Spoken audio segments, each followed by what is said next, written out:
ایک دریا کے کنارے بنے خوبصورت گھر میں چنچل نامی بکری اور اس کا بیٹا گلفام رہتے تھے۔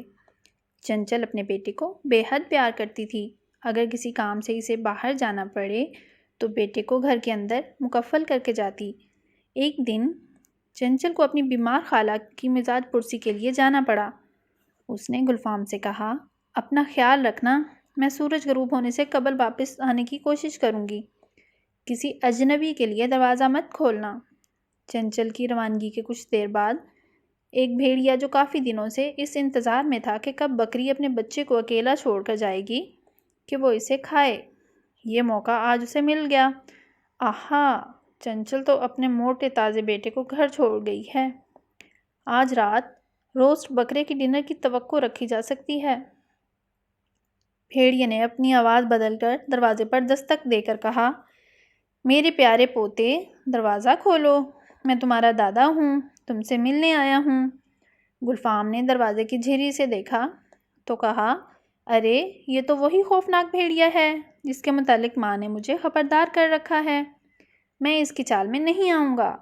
پیارے دادا جان، مجھے آپ کی آواز سن کر بہت خوشی ہوئی۔ میں آپ کے ساتھ بات کرنا، کھیلنا چاہتا ہوں، لیکن پچھلا دروازہ تو باہر سے مقفل ہے اور سامنے والے دروازے کی چٹکنی کافی اوپر لگی ہوئی ہے۔ گلفام نے کہا، ٹھیک ہے بیٹا، میں دھکا دے کر کھولنے کی کوشش کرتا ہوں۔ بھیڑیے نے کہا، دادا جان، یہ دروازہ بہت مضبوط ہے، آپ جیسے بزرگ سے کھلنا مشکل ہے۔ آپ کسی لوہار سے لوہے کی کوئی سلاخ مجھے لا کر دیں تو میں اندر والی چٹکنی کھول دوں گا۔ گلفام نے بڑی ہوشیاری سے کہا، بے وقوف بچہ کہیں کا، اسے اپنا نوالا بنانے کے لیے مجھے ہی کچھ کرنا ہوگا۔ بھیڑیے نے غصے سے کہا، بہتر ہے بیٹے، میں بس یوں گیا اور یوں آیا، انتظار کرو۔ بھیڑیا لوہار بھالو کے پاس دوڑا دوڑا گیا اور اسے لوہے کی سلاخ مانگی۔ میں ضرور دوں گا لوہے کی سلاخ، اگر تم مجھے کھیت سے شہد کا کوئی چھتا لا کر دو، بھالو لوہار نے کہا۔ بھیڑیا شہد حاصل کرنے کے لیے کھیت کی طرف بھاگا، جہاں ایک کسان سے اس کی ملاقات ہوئی۔ جناب، کیا آپ مجھے شہد کا کوئی چھتا دینا پسند کریں گے؟ کسان نے کہا، بالکل، کیوں نہیں، لیکن بات یہ ہے کہ میں آج بہت تھک گیا ہوں، ذرا میرے کھیتوں میں پانی ڈال دو، کسان نے کہا۔ بھیڑیا کڑی دھوپ میں کام کرنے لگا، معلوم نہیں تھا کہ کھانے کے لیے اتنی محنت کرنا پڑے گی۔ اسی دوران چنچل گھر واپس لوٹ آئی۔ ارے گلفام بیٹا، یہ کیا کر رہے ہو؟ بھیڑیا میرے پیچھے ہے ماں، لیکن میں نے بھی اسے ٹھکانے لگانے کی ایک نادر ترکیب سوچ رکھی ہے۔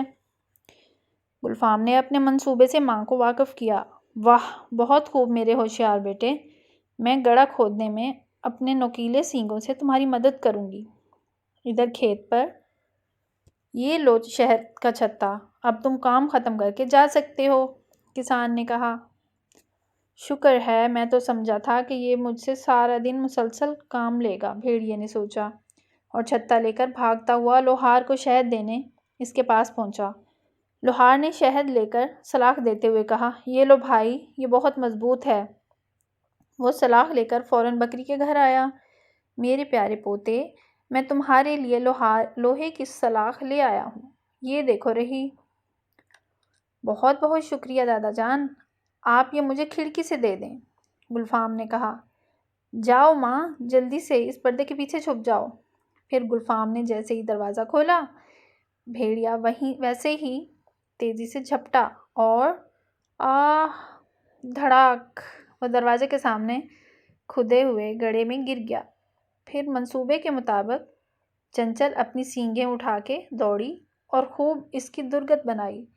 بھیڑیا چلاتا رہا، بچاؤ، بالآخر جان سے گیا۔ اسے لالچ کی سزا مل گئی۔ چنچل نے اپنے بیٹے سے کہا، گلفام بیٹے، آج تم نے اس بھیڑیے کو اچھا سبق سکھایا ہے۔ ہاں ماں، اب آپ کو یقین ہو گیا ہوگا کہ میں بخوبی اپنی حفاظت کر سکتا ہوں۔